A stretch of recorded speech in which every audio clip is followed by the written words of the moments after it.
Devil May Cry 4 is an interesting game and one I was looking forward to replaying.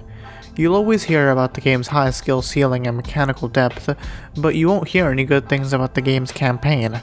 So I wanted to go through the game again and see if I would have as much fun as I did when I played through DMC3 for the first time. The game starts in the castle town of Fortuna, a highly religious city where Sparta is worshipped as a god. We follow Nero, a member of the Order of the Sword, but he doesn't really believe in God. He's only a member because he's a pretty good combatant. He was trained by the Order's commander, Credo, and he's in love with Credo's sister, Kyrie. But everything goes to crap when some guy in red shows up, kills the Pope, and you're thrust into the game to capture this dude in red. Now, I probably didn't make this clear in all of my DMC3 video, but Dante's a pretty complex character. He had 5 different melee weapons, 5 different guns, and 6 different styles. Sure, you couldn't use all 16 of those at once, but it was still a lot to take in. But DMC4 Dante is a lot more complex, since you can swap between all that with the button press.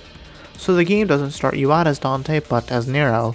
And this is a pretty good choice, since Nero doesn't have nearly the same number of moves as Dante, but he does have his own options and still embodies the style of Devil May Cry.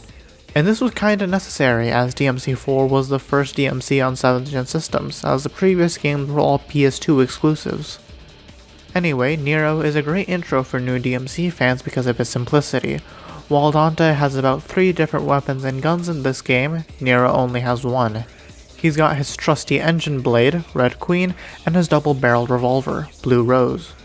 Red Queen is in its own league compared to Dante's weapons because, as the only melee weapon, it's the main thing you focus on throughout the game, giving it a lot of different moves.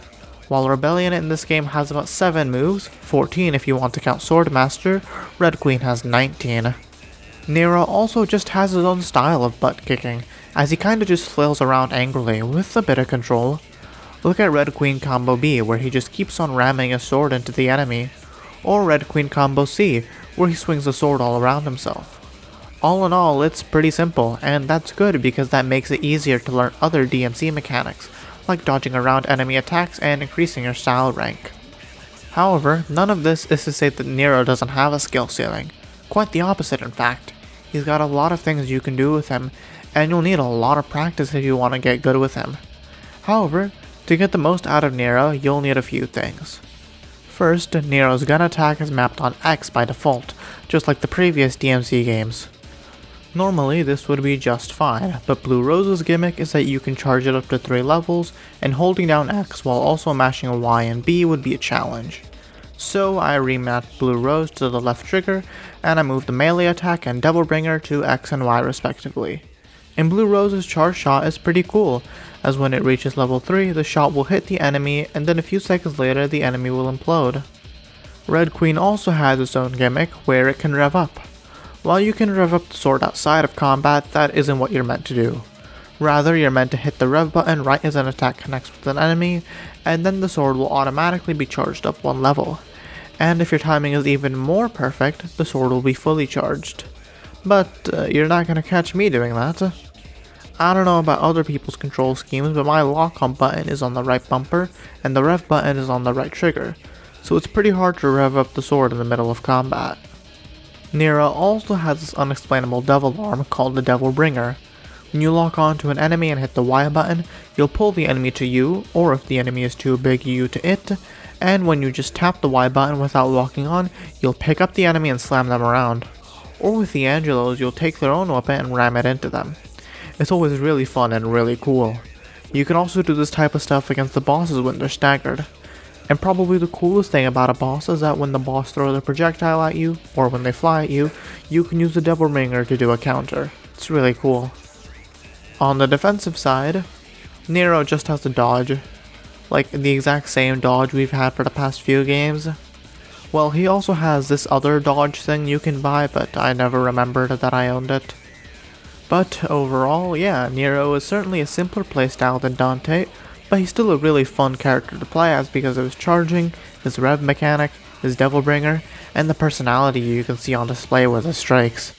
It's all just really cool, and that's what DMC is all about. However, what makes this all really great is the game's graphics and music. Nero's battle theme is The Time Has Come, which is always just an absolute banger to listen to.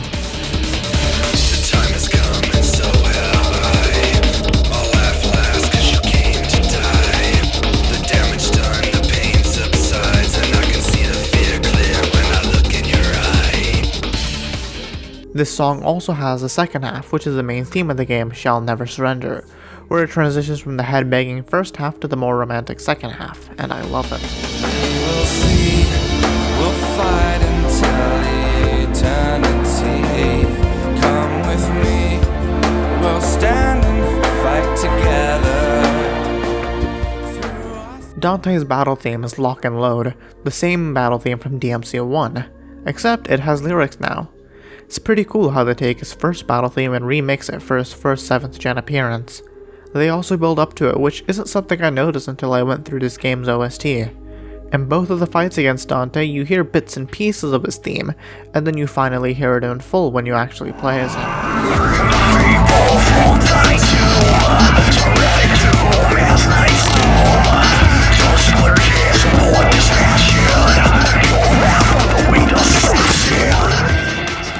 However, I think my favorite song would actually be Out of Darkness. It's the song Kyrie sings at the beginning of the game.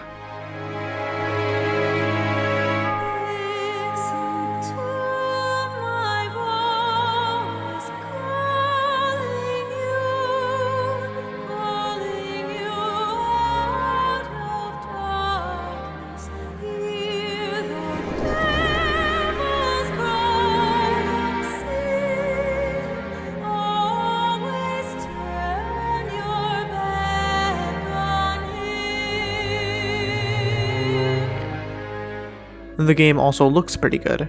You can probably tell, but for this video I played the Special Edition remaster. I can get to the SE editions later, but for now all you need to know is that I played the game at 1080p 60fps on my PC. And this game still looks pretty darn good, and it's a pretty close second place in terms of graphics behind DMC5. At some points I think this game looks better than 5. The game's cutscenes are also really fun to watch. DMC3 was a pretty big step up in terms of cinematics, and DMC4 absolutely lives up to that. The opening battle between Nero and Dante is easily my favorite DMC4 cutscene, and one of my favorite DMC cutscenes ever, as these two are fighting like crazy, shooting each other point blank and still dodging it all. The game's camera work is also pretty cool. This is probably the latest game I can think of that uses fixed camera angles, and while it does lead to the same control issues that I talked about in my DMC1 video, it still looks really cool. So this game looks great, it sounds great, and it plays great. So what could be wrong with this game? Well, I think Nero has some pretty lame gimmicks in his stages. I've heard that some people don't really care for the Devilbringer stuff, but I don't really have a problem with that. No, my issues come from some of the worst gimmicks, namely the gyro blades and the dice game. First, the gyro blades. These things are slow and a pain. Basically, you need to hit them with your Devilbringer once to activate them, then hit them a second time to actually push them. If you think they don't move far enough, hit them with your blade to increase their speed and distance. On the flip side, they'll probably go too fast and bounce all over the walls, and they end up right where they started. So you don't have many choices. Deal with too slow or too fast. It also just isn't a great puzzle. It's like the switches in Volt Kraken stage. You already know exactly what you need to do, so now you spend 5 minutes doing it, except what you're really doing isn't too fun or engaging. Or how about the dice game? There are 4 spots for you to land on. 1 showers you in red orbs, 1 spawns enemies for you to deal with, 1 moves you forward or backward, and 1 does nothing. This one is interesting because you can get it done quickly and use it to shower yourself in red orbs, but I'd rather just fight 5 waves of enemies. It's a lot more fun. So these are some pretty boring gimmicks. There isn't too much to them, and I just skip the stages that they're on in repeat playthroughs. However, Nero does have a few gimmicks that are just fine, like in the Lost Woods. You have to find the correct path by going the path opposite the shadow, or going through the lasers when time is slowed down. These ones are better than the other 2 because one of them is an actual puzzle, and the other is more of a timing game that I need to stay on my toes for. Something cool I'd like to mention is that I think it's a pretty good idea to make Nero the main character of this game and not Dante.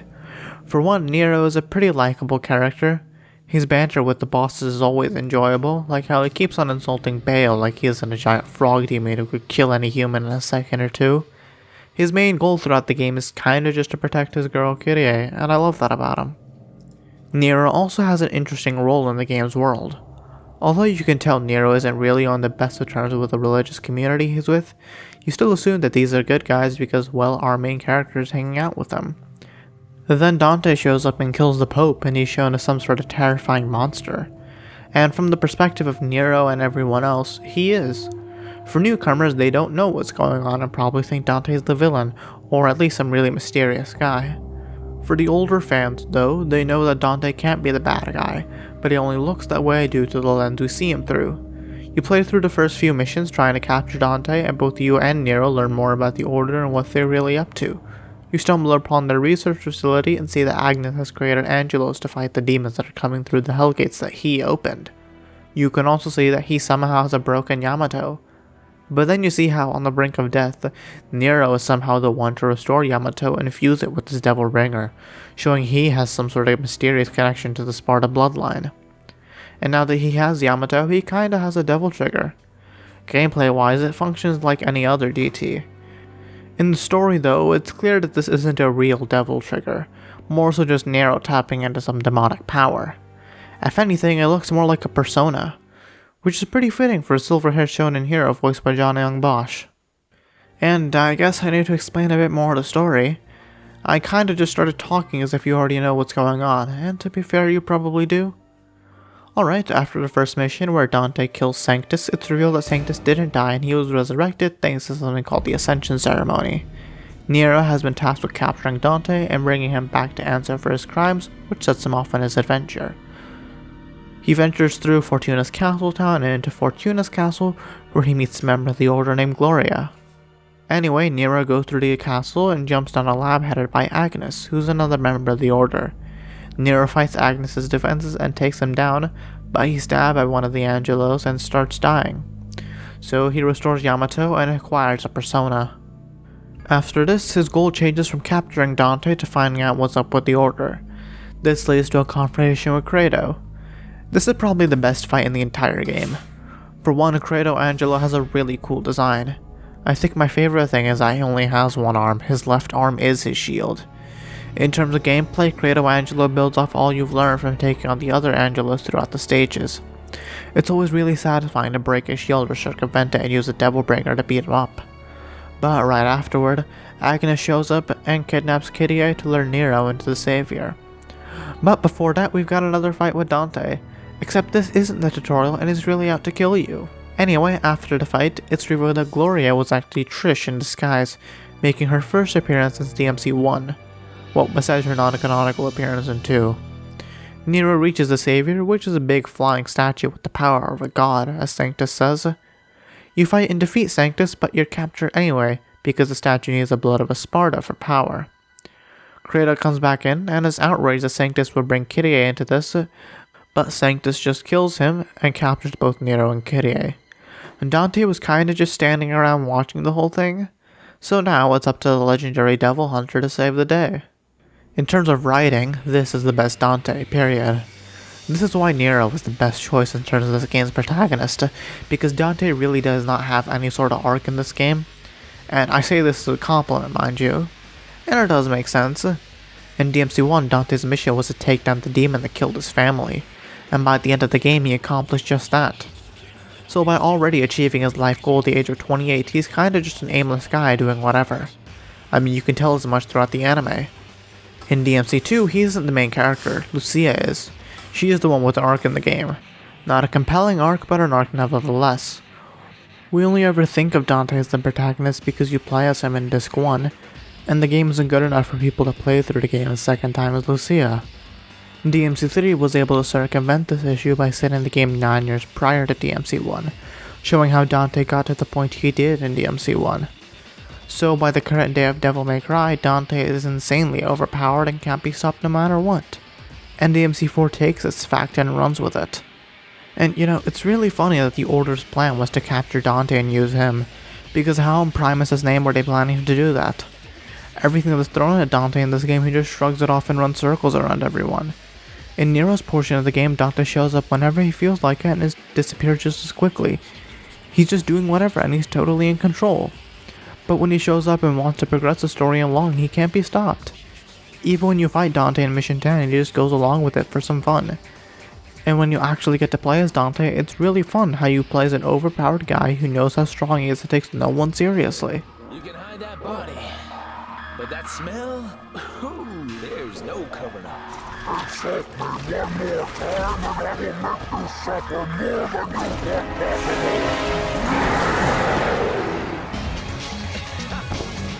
actually like to see you try that.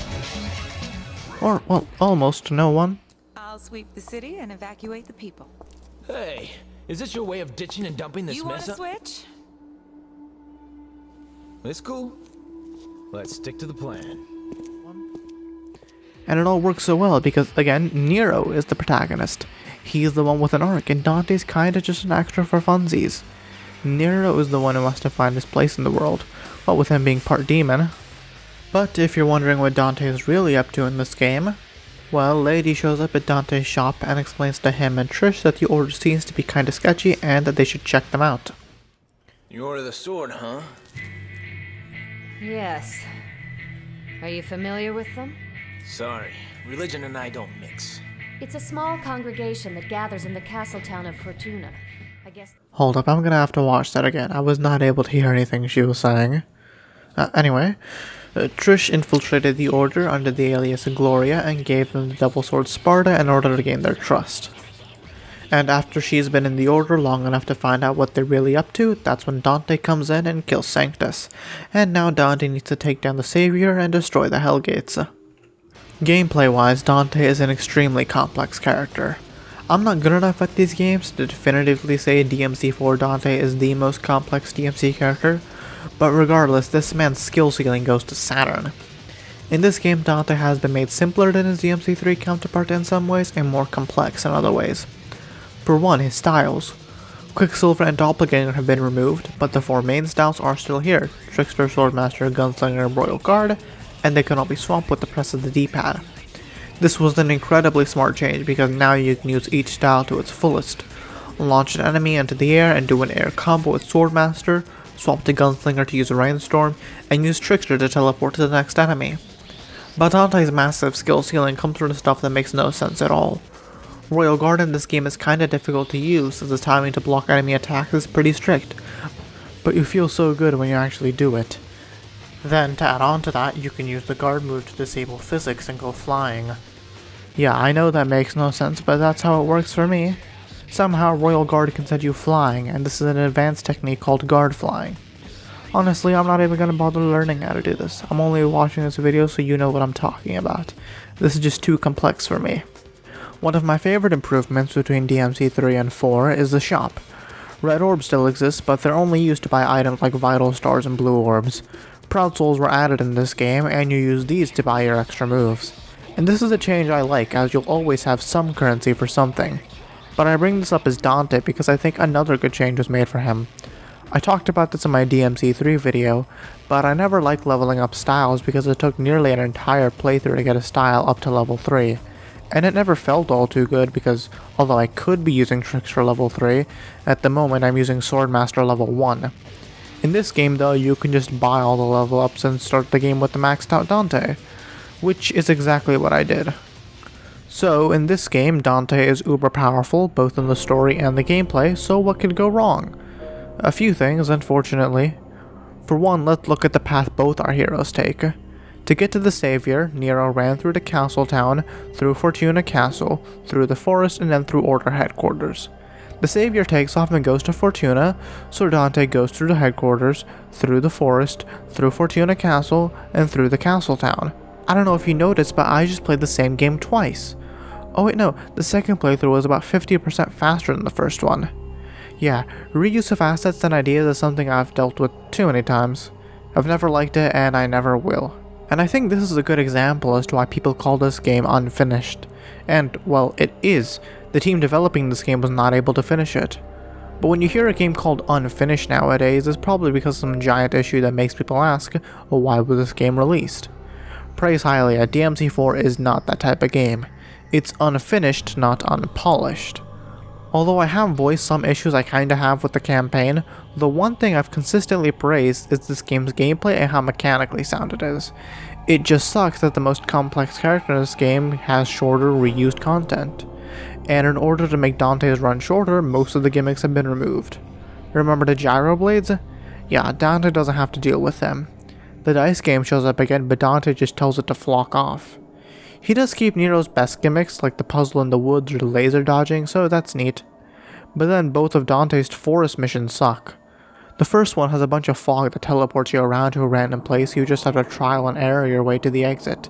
His second mission has an enemy that will eat you if you stand around for too long, like 4 seconds, and make you fight a bunch of enemies and then redo the room you were just in. The worst part about Dante's campaign is that he has nothing new to make use of his incredible moveset.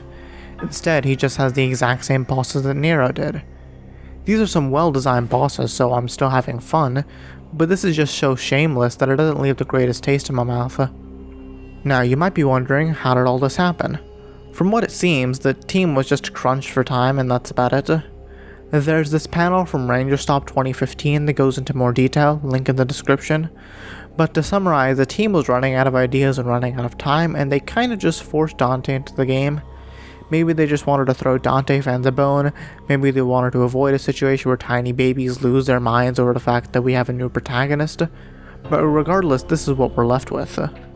It's not as if I hate this, Dante is very fun to play as, so it does offset the fact that I'm repeating the game, at least in the moment of the gameplay, but it's still pretty lame that the entirety of Dante's section is the same as Nero's section, only with the gimmicks removed and about half the length, and it kinda just makes the game draining to play.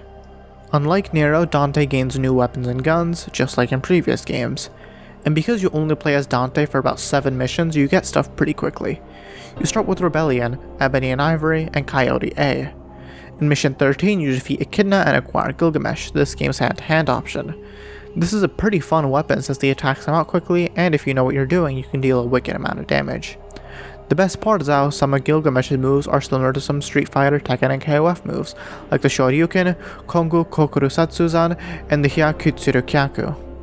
You know, those things might sound pretty obnoxious, but I guess I like them. From Dagon, you get Pandora, a box with 666 different forms. It shoots rockets, lasers, it turns to a massive tri-blade shuriken, and a massive battle station that shoots rockets all around you. And if all else fails, shine light upon your enemies. I absolutely love this weapon. It might not deal the most amount of damage, but it definitely looks like it does, and it sounds like it does. My only issue is that the attacks take a while to come out. And finally, Lucifer, which allows you to throw knives out at your enemies, and they explode by throwing a rose straight at it. A fine weapon, but I have to show you the cutscene when you get it.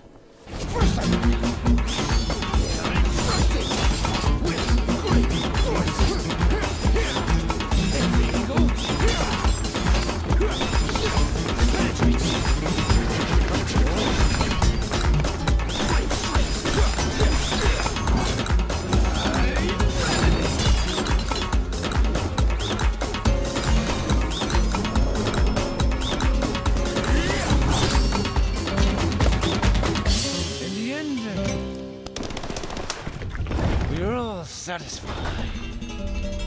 You are set free.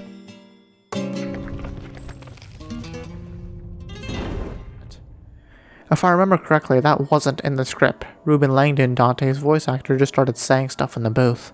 Although, now that I'm actually saying this out loud, that does sound kind of unlikely, but oh well. The game also gets rid of only being able to pick 2 weapons and guns at a time, but in this game, that doesn't really matter. You've only got 3 weapons and guns anyway, this would have made very little difference. And you know what? That sucks. Each and every single thing I've talked about Dante in regards to his gameplay and moveset could have been so much cooler in a campaign that really lets Dante use his abilities and moveset to the fullest. The endgame, however, isn't all too great. Like, actually kinda bad. Dante kills Agnes, he acquires Yamato and destroys the Hellgate, but he's still gotta take down the Savior. And since he's got Yamato, he's got access to the Dark Slayer style, the very same style Virgil used in DMC3. To use it, tap the D-pad twice in the same direction. Overall, Dark Slayer is really just fine. It's not bad, but it does absolutely nothing for me. Dante is just too slow with it to bother using. If anything, I only ever use this style by accident. And in the campaign, you'll only be using this style in the infamous Mission 18, one of the most boring missions I've ever played. This mission is just a boss fight against a savior where you go all around the savior, jumping between debris to take down the gems on the statue. At the start, it's just boring since you don't do any stylish tricks, just slash at the gems until they break. And by the end, it's pretty horrible as you have no good way to damage it until it gets really close and you can stagger it. Most of the time it's really far away and your guns don't deal enough damage to bother. However, Dante can't do this on his own, as Sanctus is operating this thing from the inside of the statue. So Dante gets Yamato inside the statue and gets it to Nero so he can complete the final 2 missions of this game. Unfortunately, mission 19 is pretty crap. It mixes the dice game from earlier with a boss rush. Fun. Really fun. Again, the dice game is pretty boring, but in between that I'm fighting bosses I've already fought with not many changes. Oh wait, this is actually the 3rd time I'm fighting these guys. Surely that makes this less boring. Yeah, I've heard people say that the boss rushes are good because it gives you a chance to show how much better you've gotten against these bosses. But maybe only on your first playthrough. By your 2nd, 3rd, or 4th, you already know how these guys go and you don't really need to do anything special for them. It's a waste of time on anything except your first playthrough. However, the fight against Sanctus is pretty good. It's a lot like his fight in Mission 11 that I never went over. Take down a shield and then hit him when the shield is down to get him to the ground. Then do your combo. And pro tip, if you land the final hit with your Devilbringer, Nero will say jackpot. Nero kills Sanctus and rescues Kyrie, however the savior is still active somehow, so Nero takes it down. He also attempts to return Yamato to Dante, but he says to keep it. I really love this ending. It's a moment where everyone just puts the jokes aside and really talks. I guess I should thank you. But that'd be out of character. Maybe you should just throw an insult my way instead. Yeah, that sounds better. Still, I owe you. Don't sweat it. I had my reasons for helping. Take care of yourself. Wait. You forgot this.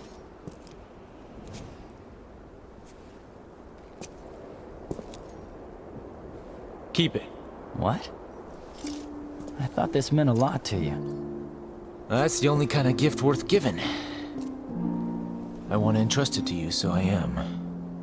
What you do from here is your call. Hey, Dante. Will we meet again?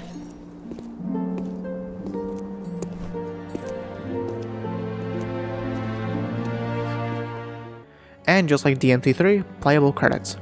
However, the objective this time is to make sure that Kyrie isn't attacked by any demons for 3 minutes. Do that and you'll unlock a secret ending. I really love this cutscene. It's basically a scene from the anime but in engine.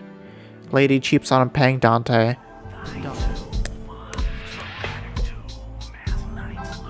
If it was a lifesaver gig, then don't you think we deserve a little more? You call this sincerity? More? Was it not your fault that things escalated to the level that they did? Bringing Sparta into the spotlight? Dante just goes along with it.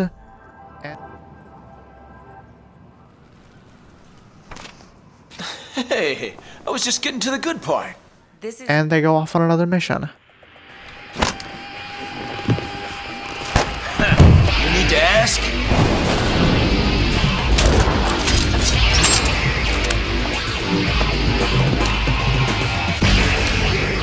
Can I come along?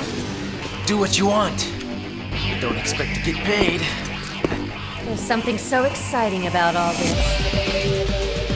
You think so, right? I won't lie. Okay. Are you ready?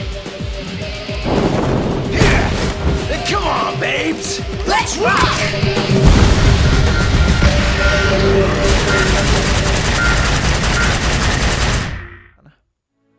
And so that's it. Or, well, that's it for the main campaign. I've yet to talk about anything you do after the game, like the extra difficulties or the extra special edition campaigns. To start with the difficulties, they've all been renamed for one, and I really like this. Human, Demon Hunter, and Son of Sparta. It's more unique and a lot cooler than easy, normal, and hard. Basically, you have your normal difficulties and then a few extra modes. Dante Must Die has been in every game previously, and I've never gone over it. Basically, enemies and bosses have new moves, and they can activate their own devil triggers. The legendary Dark Knight mode is basically just Son of Sparta, except the enemy number is tripled. Heaven or Hell is cool as you and your enemies have 1 HP, and Hell in Hell lives up to the name as you only have 1 HP and your enemies have the standard values. If you're curious, my first playthrough of each character was on Demon Hunter mode, and for Nero and Dante I went back into the human mode playthrough. Who knows, if I ever feel like beating the game on each difficulty I might stream it one day. Also, the bonus pictures you get after beating a difficulty are pretty cool, and I wish we got images like this in DMC5. The best one is easily Light from the Demon Blade.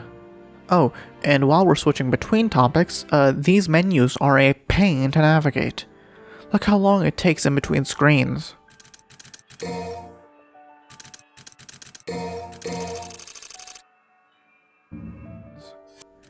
Yeah, I meant to mention this in the DMC3 video, but I just forgot. Yeah, I know this is a minor nitpicky complaint, but it really bothers me and I really hate it. Next up is Bloody Palace mode, which you unlocked after beating the game on Demon Hunter mode. It's a lot like DMC3's Bloody Palace mode, where you fight waves of enemies with some bosses sprinkled in. And well, this version is a lot better because 99% of the floors have been removed. We've gone from 10,000 floors to 100, thank Hylia. Before I talk about Special Edition, I want to talk about the game's novel, Devil May Cry 4 Deadly Fortune. As I stated before, DMC4 was not finished, meaning some stuff was left on the cutting room floor. So, after the game released and the game's scenario writer, Bingo Murahashi, went freelance, he wrote a novel adaptation of the game and expanded on its events. There are a few things I want to cover. First, we learn how Nero's arm turned into the Devil Bringer. Basically, Kyrie and a few children were under attack by some demons, and when Nero arrived to save them, his arm transformed. Now, there isn't any sort of explanation given. Nero seems to think his arm was supposed to be like this and only now transformed, so we're just left with this. The novel also elaborates on this line in DMC5.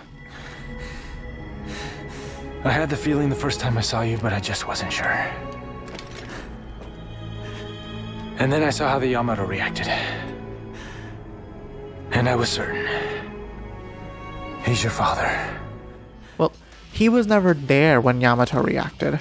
However, the novel says that Dante was nearby, and the massive energy surge caused Dante to DT for a split second, and the only possible explanation is that something reacted with something like Yamato, and there isn't much else that could have happened. As for this novel's canonicity, it's mostly canon. This novel is how DMC4 was supposed to go, and as such, it's canon unless it contradicts something that happens in the game. For example, the novel says that Red Queen and Blue Rose dissolved into the Savior, and Nero only fought Sanctus Diabolica with the Devil Bringer and Yamato, which isn't how it went in the game.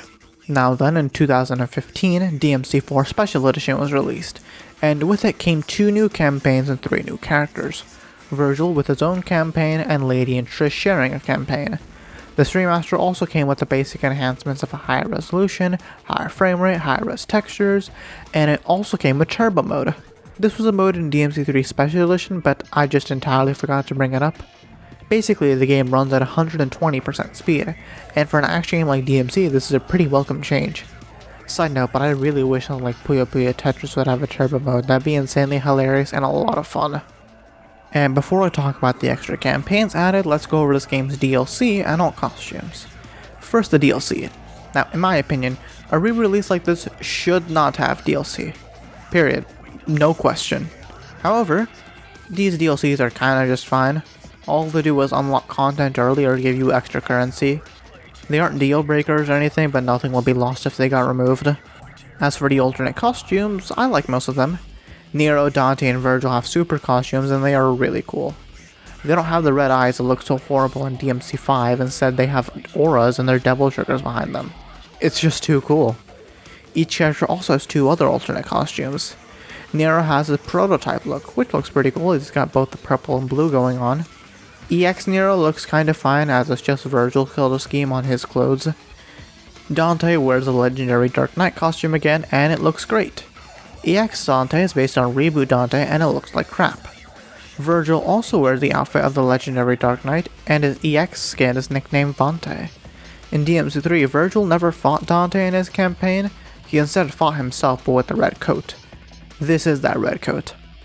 Lady has her DMC3 costume, which is her best costume, but she also has her EX costume based on Trish's colors, and it looks nice. Conversely, Trish's EX costume is based on Lady's colors, and they also look nice on her. Trish can also use her Gloria disguise, which always looks nice. But with all that out of the way, let's talk about Virgil's campaign. And honestly, when people say this campaign is a drag to play, I understood why in my Nero and Dante playthrough. I feel it in this playthrough. Now, in my opinion, Virgil is an absolute beast in this game and my favorite character to play as in this game. I didn't talk about his playstyle much in my GMC3 review, and that was only because I hardly played as him. I only got to mission 5 in Virgil's campaign and I just decided to quit because it felt like that video was taking forever to make and I just wanted to be done with it. However, this means I wasn't able to fully experience Virgil's campaign.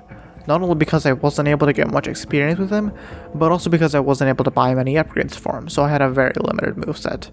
These two things compounded on each other and results in me not having the true Virgil experience. But from what I heard, he wasn't that good in DMC3 anyway, so Thankfully, that's not the experience I had in this game. I played through the entirety of Virgil's campaign on Demon Hunter mode with all his upgrades.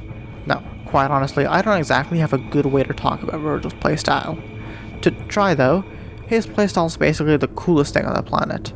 Virgil's attacks have a lot of weight to them while also simultaneously feeling like they take nothing to do. In this game they introduced the concentration meter, and to fill it up you basically just have to play as Virgil would. Don't take damage, don't whiff attacks, and don't run at all. As your concentration gauge increases, you deal more damage and your weapon's range increases. And when you reach concentration level 2, you can perform Judgment Cut, and it's not quite as stylish as its DMC5 counterpart, and I wish it did a little more damage, but it's still the coolest attack in this game. Oh yeah, and Virgil still has all his weapons from DMC3, Yamato, Beowulf, and Force Edge. As for Lady's and Trish's playstyles, I like them. Lady is easily the worst character in this game, and she's around an 8 out of 10. She has a single melee weapon, the bayonet, at the end of Kalina An, and it only has around 4 moves. However, she instead has a good amount of ranged options. Of course she has Kalina An, but she also has a shotgun and 2 other pistols. These 2 weapons obviously don't compare to the other shotguns and pistols in this game, but they can carry their weight. The main gimmick on Lady's playstyle is that you can charge up your weapons to 3 levels, each dealing more damage than the last. I'm gonna be honest, the shotgun and pistols didn't deal enough damage to be worth using, and their damage output when fully charged was about the same as a single shot from the Kalina An, so I just used that for my whole playthrough. And while it may not look like much when I just stand here and fire away, I'd be lying if I said it wasn't fun. The best part is when you create distance between your enemies so you can charge up to level 3 and delete 40% of your opponent's health. And as Lady is purely human, she doesn't have a devil trigger. Instead, she throws a bunch of bombs around her, which will either kill most enemies around you or delete about 60% of a boss's health. As for Trish, she is like Dante, except you don't have to switch weapons. She has Sparta, Luz and Umbra, and Pandora. As for her hand-to-hand option, she uses her own hands and feet instead of any sort of gauntlets. She's got 1 button for Sparta, 1 button for her punches and kicks, and 1 button for both her guns. A standard gun attack uses her pistols, while moving the analog stick brings out Pandora, although Trish only uses 3 of Pandora's modes. I really love her playstyle, especially since Round Trip comes out much faster than Dante's, and you can use your fists and feet to deal a little damage, while Sparta also does damage. It's really fun. She's got a lot of moves that she can deal a lot of damage. In terms of the canonicity of these 2 campaigns, most of it isn't canon. In terms of the actual gameplay, the 2 campaigns are just retreads of the main one. Virgil goes through all 20 missions again, while Lady goes through Nero's missions and Trish goes through Dante's missions. However, the first and last cutscenes of Virgil's campaign are canon. Basically, Virgil visited Fortuna about 20 years prior to the main events in DMC4, and he visited the Order of the Sword. He investigated them and vowed that one day they'll know the true power of a son of Sparta. I also like this little touch where Virgil doesn't cast his own shadow, and instead has the shape of Nero's deity. This is also the same time period where Virgil had an affair, presumably with this woman in red, leading to the birth of Nero.